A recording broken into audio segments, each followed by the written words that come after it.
আচ্ছা নাইম, এই টুর্নামেন্টের আউটকাম নিয়ে কথা বলছিলাম। আপনি তো অনেকদিন ধরে স্পোর্টস কভার করছেন, এরকম টুর্নামেন্টের আউটকামটা আসলে কেমন দেখতে পেয়েছেন, সামনের দিনগুলোতে কেমন প্রত্যাশা করছেন? কারণ কিস্কুর মতো এরকম আরো অনেক গল্প হয়তো আমরা সামনে দেখতে পাবো এরকম টুর্নামেন্টের মাধ্যমে।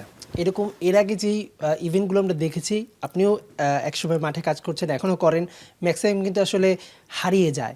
হ্যাঁ, অনেক কষ্ট করে অনেক মেধাবীদের তুলে আনা হয়, কিন্তু তারপর তাদেরকে যত্ন করা হয় না।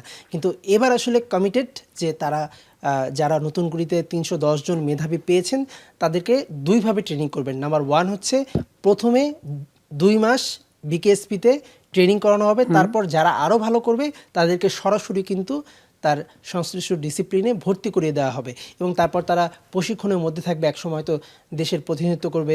তারপরে তারা যদি আরও ভালো করে তাহলে নিশ্চয়ই মাসিক যে ভাতা আছে, ক্রীড়া ভাতা 1 লাখ টাকা করে, সেটাও কিন্তু পাবে। অর্থাৎ হারিয়ে যাওয়ার সুযোগটা কিন্তু এই প্রসিডিউরে আর থাকছে না। তো সেটা যদি বাস্তবায়ন হয়, নিশ্চিতভাবেই 5 বছরের মধ্যে বাংলাদেশ কিন্তু অনেক বেশি অ্যাথলিট পাবে এবং এই পাইপলাইন কিন্তু অনেক বেশি সমৃদ্ধ হবে। আপনি নিশ্চয়ই মনে আছে নতুন কুড়ি একসময় সংস্কৃতিতে ছিল, তারা কিন্তু আজকে মাঠ মাতাচ্ছে এবং শিল্পাঙ্গনে অনেক ভালো করছে, অনেক লেজেন্ডারি ব্যক্তিত্ব পরবর্তী সময় আমরা দেখেছি। ফুটবলও কিন্তু, ফুটবল বলছি কেন, প্রতিটা খেলায় কিন্তু আসলে ঠিক একইভাবে বাংলাদেশ ভালো মেধাবীদের পেতে পারে, সেই সম্ভাবনা শুরু হয়েছে। আমরা আশা করব সেটা আরো অনেক দূর এগিয়ে যাবে। নাইম, একজন সংবাদকর্মী হিসেবে আপনার কাছে কেমন লাগছে এর একটা অংশ হতে পারে? কারণ যমুনা টেলিভিশনের সংবাদ প্রচারের পর কিস্কু তার মাকে খুঁজে পেয়েছে, মানে এটা কিন্তু আপনি যদি একটু চিন্তা করে দেখেন, আমরা যদি চোখটা বন্ধ করে একটু চিন্তা করি, অনেক বড় একটা ঘটনা। একজন সংবাদকর্মী হিসেবে কিস্কুরি হাসিটা দেখে আপনার কাছে কেমন লেগেছে? এটা আসলে আলাদা একটা শান্তি কাজ করে। আপনার একটা রিপোর্টের পর যখন একটা কোনো কিছু চেঞ্জ আসবে, একটা মানুষের ভাগ্য চেঞ্জ হয়ে যাবে, একটা মানুষ চাকরি পাবে, বাড়ি পাবে, তখন আসলেই কাজটা আসলে একটা আলাদা স্যাটিসফ্যাকশন কাজ করে, যেটা আসলে বোঝানো সম্ভব নয়। আলটিমেটলি এদেরকে যদি ধরে রাখা যায়, এরা যদি আরও বড় মঞ্চে প্রতিনিধিত্ব করে, বাংলাদেশের কোহাতি কিস্কুর কথা আপনি নিশ্চয়ই মনে আছে, সেও কিন্তু এরকম সাঁওতাল পরিবারের একজন ফুটবলার, সে কিন্তু ন্যাশনাল টিমকে এখন নেতৃত্ব দিচ্ছে এবং ভালো খেলছেও। একই সাথে যদি আজকে স্মৃতি কিস্কু যদি ভালো করে, সেও কিন্তু আসলে বাংলাদেশ জাতীয় ফুটবল দলে চান্স পাবে। অনন্যা আছে এবং অনেক মেধাবী ফুটবলাররা বাংলাদেশে আছে, যারা আসলে সঠিক গাইডেন্স জানে না, যারা হয়তো পাসটা কীভাবে দিতে হবে সেই জিনিসটা জানে না।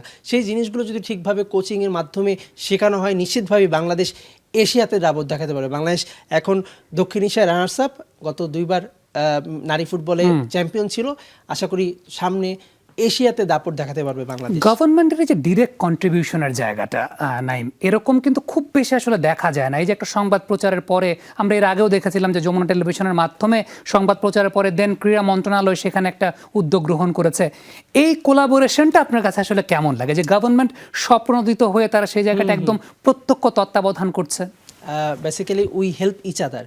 অনেক কিছু হয়তো সরকার দেখতে পায় না বা সংগঠকরা দেখতে পায় না, আমাদের কাজ হচ্ছে সেটা খুঁজে বের করা এবং তারা এটাকে খুব বেশি অ্যাপ্রিসিয়েটও করে। যে কোনো সমস্যা হলে সেই জিনিসটা তারা সমাধান করার চেষ্টা করে।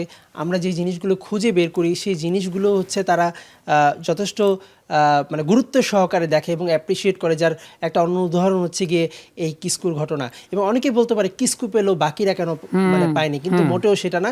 যারা ভালো খেলবে, অনেক দরিদ্র আছে, নিশ্চিতভাবেই বর্তমান যুব ক্রীড়া মন্ত্রণালয় প্রতিশ্রুতিবদ্ধ যে তাদের সকলকে আসলে ফাইন্যান্সিয়াল হেল্প করার জন্য।